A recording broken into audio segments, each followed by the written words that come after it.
Dear friends, welcome to my career my future, the team of expert counsellors. आज के इस video में हम बात करेंगे जम्मू एंड कश्मीर में एनआरआई कैटेगरी के अंदर एडमिशन को लेकर।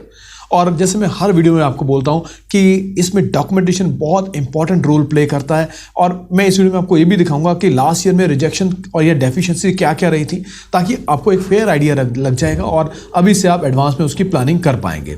इसके अलावा जो इंपॉर्टेंट पॉइंट है मैं ये भी डिस्कस करूंगा कि इसमें सीट्स कितनी हैं, फ़ी कितनी है और क्या प्रोसीजर है, कौन कौन से स्टूडेंट जो एलिजिबल हैं, क्या दूसरी स्टेट के स्टूडेंट एलिजिबल हैं कि नहीं, इन सब के ऊपर हम बात करेंगे इस वीडियो के अंदर। सो आइए शुरू करते हैं। तो सबसे पहले आपको बताऊं कि जम्मू कश्मीर में सिर्फ एक कॉलेज एसकॉम, जहां पर 10 सीट्स हैं एनआरआई के लिए रिजर्व हैं, वहां पर सिर्फ और सिर्फ जम्मू एंड कश्मीर के बच्चों के लिए सीट जो है एलिजिबल हैं, दूसरी स्टेट के स्टूडेंट इसमें एलिजिबल नहीं है। अब क्राइटेरिया की बात करते हैं कि एनआरआई किसको कंसीडर किया जाएगा, कौन कौन यहां पर एज ए एनआरआई माने जाएंगे, राइट। तो दो कैटेगरी जो है यहां पर डिफाइंड है जिनको एनआरआई माना जाएगा। पहली कैटेगरी की बात करता हूं कि जहां पर candidate where is an candidate or applicant himself oblique herself is NRI and family originally belongs to UT of JNK। बहुत क्लियर जी, JNK से बिलोंग करता है, ये तो कॉमन टर्म है। और लेकिन जो स्टूडेंट जो है वो खुद जो है वो NRI या उसकी जो फैमिली है वो NRI होनी चाहिए, ठीक है। उसके बाद category number 2, children oblique wards. यहां पर चिल्ड्रन के साथ उनको वार्ड्स को भी इंक्लूड कर लिया गया, children oblique wards of NRI who originally belong to UT of J and K. तो ये भी आपको क्लियर हो गया। अब दोनों के अंदर क्राइटेरिया के अंदर जो डॉक्यूमेंट्स हैं वो डिफरेंट हैं। पहली कैटेगरी की बात कर रहे हैं जहां पर हमने बात करा था कि जहां पर एप्लीकेंट हिमसेल्फ और हर सेल्फ इज एनआरआई, सो वहां और यूटी से और UT of Jammu and Kashmir से बिलोंग करता है। सो वहां पर आपको नीट का डॉक्यूमेंट जो है, नीट का सर्टिफिकेट, नीट का जो स्कोर कार्ड है वो कॉमन है, ठीक है। आगे बढ़ते हैं। NRI certificate issued by Ministry of External Affairs, Government of India और Indian Embassy Overseas under Ministry of External Affairs with holding of Indian passport। So ये जैसे कोई भी चीज़ या तो NRI certificate issued by Ministry of External Affairs, Government of India और Indian Embassy Overseas under Ministry of External Affairs, इन दोनों में से कोई भी जो चीज़ हो वो आपका जो है वो वैलिड मानी जाएगी। Copy of NRI bank account preferably in the country where the candidate is residing और of NRI account in India. तो इन दोनों में से भी कोई एक चीज।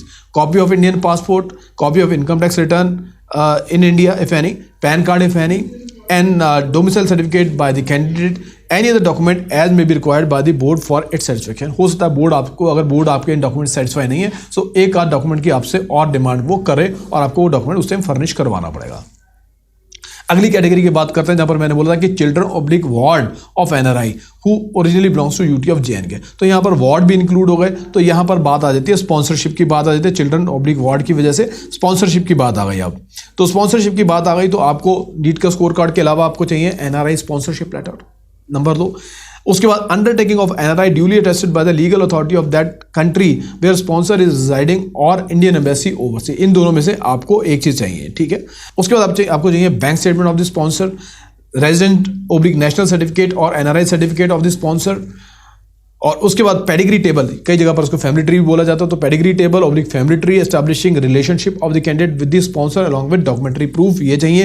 Employment certificate of the sponsor, pan card if any of the candidate parent, और उसके बाद आपको चाहिए स्पॉन्सर का पैन कार्ड चाहिए, copy of ITR, domicile certificate of the candidate. तो ये डॉक्यूमेंट्स आपको चाहिए होंगे कैटेगरी नंबर 2 के अंदर। देखिए मैंने आपको बताया था कि ये भी डिस्कस करेंगे कि पिछली बार किन किन डेफिशिएंसीज की वजह से रिजेक्शन हुआ। उससे पहले मैं आपको बता दूंगा फीस को लेकर। फीस जो है यहाँ पर एनआरआई कैटेगरी के अंदर जो फीस है वो है $21,522। सो अप्रॉक्स पर एनम, इसका मतलब अप्रॉक्सीमेटली 16.78 लाख। सो यहाँ पर बहुत क्लियर है कि जब 200 के स्कोर वाले बच्चों को इंडिया में कहीं पर भी, इंडिया के किसी भी प्राइवेट मेडिकल कॉलेज में एडमिशन मिल पाना नामुमकिन हो जाता है, क्योंकि स्कोर पर एडमिशन नहीं मिलता। जहाँ पर कम से कम 12-13 लाख की फीस होगी तो वहाँ पर भी एडमिशन नहीं मिलता। तो बात आ जाती है डीम्ड यूनिवर्सिटीज बचती हैं स्टूडेंट के पास, और डीम्ड यूनिवर्सिटीज की फीस कम से कम 19-20 लाख रुपए से शुरू होती है इस स्कोर के ऊपर। सो ऐसे में वो स्टूडेंट जो जेएनके से बिलोंग करते हैं, अगर उनके पास कोई एनआरआई की सपोर्ट है तो 16.78 लाख, अप्रॉक्सीमेटली 17 लाख के आसपास उनको जो है वो जम्मू एंड कश्मीर में एसकॉम में सीट मिल सकती है। आगे बात करते हैं जो इंपॉर्टेंट पॉइंट कि रिजेक्शन के रीज़न क्या रहे। देखिए रिजेक्शन के रीज़न में मैं कुछ रीजंस आपको दिखाना चाहूँगा, और जो कॉमन रीजंस हैं खास तौर पे उनके ऊपर बात कर लेते हैं। Like sponsorship letter is not attested, छोटी सी बात है लेकिन रिजेक्ट हो गया, ठीक है, डेफिशिएंसी आ गई। Any document establishing the relationship between mother and maternal grandfather is not available, मतलब कि जहां पर जो भी आप पेडिग्री या फैमिली ट्री दिखा रहे हैं उसमें जो रिलेशनशिप आप दिखा रहे हैं वो रिलेशनशिप को प्रूव करने के लिए ऑथेंटिकेटेड डॉक्यूमेंट्स का होना बहुत जरूरी है, ठीक है। अनअटेस्टेड पेडिग्री टेबल, देखिए बहुत कॉमन सी बात बता रहा हूं आपको, ये बच्चों की बहुत मैक्सिमम स्टूडेंट्स की ये गलती है, क्योंकि आगे कहीं पर भी पेडिग्री टेबल को अटेस्ट कराने के बारे में नहीं लिखा हुआ, लेकिन अगर वो आपका अटेस्ट नहीं होगा तो आपके डॉक्यूमेंट जो है वो रिजेक्ट हो जाएंगे। इसके अलावा no overseas employment proof of sponsor is pensioner in India, तो कुछ निकला तो पता लगा कि वहाँ पर उसके पास कोई एम्प्लॉयमेंट ही नहीं थी स्पॉन्सर के पास। तो जिस आदमी के पास स्पॉन्सर के पास अगर एम्प्लॉयमेंट ही नहीं होगी तो उसको कैसे मिल जाएगा, वो कैसे स्पॉन्सर कर पाता है। तो ये भी चीज़ देखने की है, जिसको आप स्पॉन्सर कर रहे हैं उसके पास एडिक्वेट इनकम के सोर्सेज भी होने चाहिए। सो ऐसा ना हो कि वो अनएम्प्लॉयड आदमी तो अनएम्प्लॉयड आदमी कह रहा हो कि हाँ जी मैं स्पॉन्सर करूँगा आपकी एजुकेशन को इंडिया के अंदर। तो इस पॉइंट को आपको ध्यान में रखना है। एक लास्ट में एक और इंपॉर्टेंट पॉइंट बस मैं शेयर कर लेता हूँ, उसमें लिखा है कि pedigree table is deficient as no blood relationship could be established between sponsor and the candidate. पता लगा कैंडिडेट, और इसमें एक पॉइंट और बहुत क्लियर है, कैंडिडेट और स्पॉन्सर के बीच में कोई ब्लड रिलेशनशिप नहीं थी। तो इस पॉइंट से ये भी क्लियर होता है इस रिजेक्शन की डेफिशिएंसी की वजह से कि दोनों के बीच में कोई ना कोई जो स्पॉन्सर और कैंडिडेट है उसके बीच में ब्लड रिलेशनशिप का भी होना बहुत जरूरी है। तो देखा, ऐसे बहुत सारे रीजंस हैं जिसकी वजह से रिजेक्शन होता है। इसीलिए मैं बार बार बोलता हूं कि अगर आपके साथ एक स्पेशलाइज्ड टीम होगी जो डॉक्यूमेंट्स को समझती है, डॉक्यूमेंट्स के बारे में जानती है, तो वो आपको प्रॉपरली तरीके से गाइड कर पाएंगे। अगर आप चाहें तो माई कैरियर माई फ्यूचर की टीम को कंसल्ट कर सकते हैं, हम आपको गाइड करेंगे पूरा डिटेल के अंदर और डॉक्यूमेंट्स के अंदर खास टॉपिक को एडवाइस करेंगे। हमारा अपना ऑफिस है शाहीन प्लाजा में, करण नगर चौक में।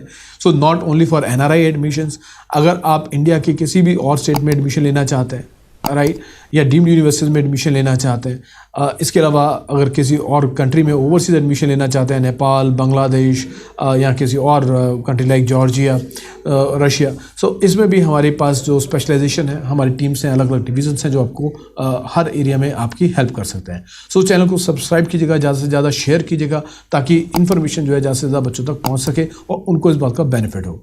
तो thank you very much for watching this video, stay connected.